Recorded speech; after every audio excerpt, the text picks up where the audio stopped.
পরিবর্তনের প্রত্যাশায় মুখর ৪ নং কাচিয়া ইউনিয়ন। মানুষের মুখে মুখে এখন একটাই নাম, নাসির আহমেদ লিমন। চেয়ারম্যান হিসেবে তাকে দেখতে চায় ৪ নং কাচিয়া ইউনিয়নের অসংখ্য সাধারণ মানুষ।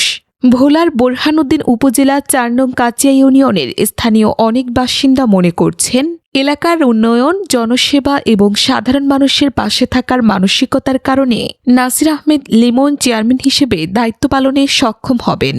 এলাকাবাসীর দাবি, দীর্ঘদিন ধরে এলাকার বিভিন্ন সামাজিক ও জনকল্যাণমূলক কর্মকাণ্ডে সম্পৃক্ত থাকায় মোহাম্মদ নাসির আহমেদ লিমনের প্রতি সাধারণ মানুষের আস্থা তৈরি হয়েছে। তারা আশা করছেন সুযোগ পেলে তিনি ইউনিয়নের অবকাঠামোগত উন্নয়ন, শিক্ষা, যোগাযোগ ব্যবস্থা এবং জনসেবামূলক কার্যক্রমে নতুন গতি আনতে পারবেন।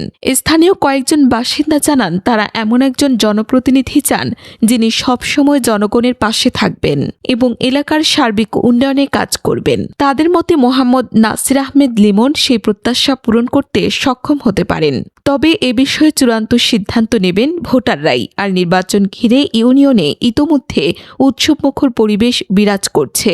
ফাতেমা ইসলাম, বাংলানেট এক্সপ্রেস।